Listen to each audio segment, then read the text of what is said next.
ಕೇಳ್ತೀರಿ ನಮಗೆ. I respect you all, but ನಮಗೆ ಲಿಮಿಟೇಷನ್ ಇದೆ. ಇದಕ್ಕಿಂತ ಜಾಸ್ತಿ ನಮಗೆ ಮಾತನಾಡೋಕ್ಕೆ ಈ ವಿಷಯದಲ್ಲಿ ಆಗೋದಿಲ್ಲ. ನೀವು ಎಷ್ಟೇ ಪದೇ ಪದೇ ಈ ಪ್ರಶ್ನೆ ಕೇಳಿದ್ರೆ ನನಗೆ ಉತ್ತರವಿಲ್ಲ ಅಂತ ಹೇಳಲಿಕ್ಕೆ ಇಚ್ಛೆ ಬಯಸ್ತೀನಿ. ಸರ್, ಈಗ 80 ಹಳ್ಳಿಗೆ ಕುಡಿಯೋ ಒಂದು ತಾಲೂಕಾಗಿದೆ. ESI ಆಸ್ಪತ್ರೆ ಆದರೆ ಈಗ ಯಾಕಪ್ಪ ಅಂದರೆ ESI ಆಸ್ಪತ್ರೆ ಇರೋದು ದಾವಣಗೆರೆ ಮತ್ತು ಬೆಂಗಳೂರಲ್ಲಿ ಮಾತ್ರ, ಉಳಿದಂತೆ ಎಲ್ಲೂ ಇಲ್ಲ.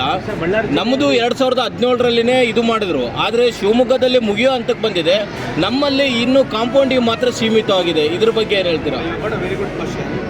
ESI ಆಸ್ಪತ್ರೆ ಆಗಬೇಕಂದ್ರೆ ಮಿನಿಮಮ್ 50,000 IPA ನಂಬರ್ಗಳು ಬೇಕು. IPA ನಂಬರ್ಗಳು ಬೇಕು. ಅದಕ್ಕೆ ಶೋಭಾ ಕರಂದ್ಲಾಜೆ ಮೇಡಮ್ ಅವರಿಗೆ ನಾನು 2 ಸಲ ಕಂಡಿದ್ದೇನೆ. ಕೇಂದ್ರ ಸಚಿವರುಗಳಿಗೂ ಲೆಟರ್ ಬರೆದಿದ್ದೇನೆ. ನಾನು ಪರ್ಸನಲಾಗಿ ಕೂಡ ಕಂಡಿದ್ದೇನೆ.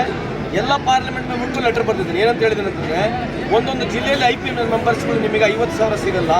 3 ಜಿಲ್ಲೆ ನಡುಕ್ಕೆ 2 ಜಿಲ್ಲೆ ನಡುಕ್ಕೆ ನಮಗೆ ನೀವು ಮಾಡಿಕೊಟ್ರೆ, ಯಾಕಂದರೆ ನಮ್ಮದು ಇಲ್ಲಿವರೆಗೆ 1,37,000 ಕೋಟಿ ಇದೆ ನನ್ನ ಪ್ರಕಾರ.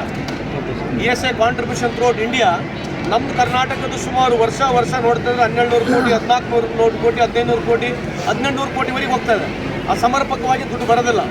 ನಮ್ಮಲ್ಲಿ ESI ಆಸ್ಪತ್ರೆಗಳ ಬಗ್ಗೆ ಸಂಪೂರ್ಣವಾಗಿ ವಿವರವಾಗಿ ಸಚಿವರುಗಳಿಗೆ, ಎಲ್ಲ ಸಂಸದರುಗಳಿಗೆ ನಮ್ಮಿರ್ತಕ್ಕಂಥ ಶೋಭಾ ಕರಂದ್ಲಾಜೆ ಮೇಡಮ್ ಕೂಡ ಹೇಳಿಯಾಗಿದೆ. ಅಭಿವೃದ್ಧಿ ಆಗ್ತಿದೆನೋ ಇಲ್ಲೋ, ಭೂಮಿ ಪೂಜೆ ಮಾಡ್ತಿದ್ದೀನೋ, ಬೇರೆಯವ್ರ ವಿಚಾರ ನನಗೆ ಗೊತ್ತಿಲ್ಲ. ವಿಪಕ್ಷಗಳು 100 ಮಾತಾಡ್ತಾ ಇರ್ತಾರೆ. ಅಧಿಕಾರದಲ್ಲಿದ್ದಾಗ ಜನಕ್ಕೆ ಕೆಲಸ ಮಾಡಬೇಕು. ಮೇನ್ ರೋಡ್ಸ್ ಆಗಿರ್ಬೋದು, UGD ಆಗಿರ್ಬೋದು, ಇಷ್ಟೊತ್ತಿಗೊಂದು 300 500 ಕೋಟಿ ರೂಪಾಯಿ ಪೂಜೆಗಳು ಮಾಡಿದ್ದು. ಇವತ್ತು ಒಂದು 85 ಕೋಟಿ ರೂಪಾಯಲ್ಲಿ ಎಲ್ಲ ವಾರ್ಡ್ಗಳಲ್ಲಿ ನೀವು ನೋಡಿರ್ಬೋದು. ದೊಡ್ಡ ಬ್ಯಾನರ್ಗಳು ನಾವು ಸಿಟಿಯಲ್ಲಿ ಹಾಕಿದಾಗ ಪ್ರತಿಯೊಂದು 1-2-3 ವಾರ್ಡ್ ಏನೋ ಮಿಸ್ ಆಗಿರ್ಬೋದು. ಒಂದೊಂದು ವಾರ್ಡಿಗೆ 2 ಕೋಟಿ 3 ಕೋಟಿ. ಮತ್ತು ಈ ಇದು 21ನೇ ವಾರ್ಡಿಗೆ ಸಂಗಮೇಶ್ವರ ಗುಡಿಗೆ ಒಂದು 60 ಲಕ್ಷ ರೂಪಾಯಿ ಅನುದಾನವನ್ನು ಸರ್ಕಾರದ ಕಡೆಯಿಂದ ಮಾಡ್ಕೊಂಡಿದ್ದೀವಿ. 60 ಲಕ್ಷ ರೂಪಾಯಿ ಅನುದಾನವನ್ನು ನಮ್ಮ ಸರ್ಕಾರದ ಕಡೆಯಿಂದ ಮಾಡ್ಕೊಂಡಿದ್ವಿ. ಮತ್ತು ಈ ವಾರ್ಡಿನ ಅಭಿವೃದ್ಧಿಗೆ ಒಂದು 4 ಕೋಟಿ ರೂಪಾಯಿ ಅನುದಾನವನ್ನು ಮಾಡ್ಕೊಂಡಿದ್ವಿ. ಅದರ ಜೊತೆಗೆ ಇನ್ನು ಹಲವಾರು ವಾರ್ಡ್ಗಳಲ್ಲಿ ಇದೇ ರೀತಿಯಲ್ಲಿ ನಾವು ಅಭಿವೃದ್ಧಿ ಕಾರ್ಯಗಳು ಮಾಡ್ಕೊತಿದ್ದೀವಿ.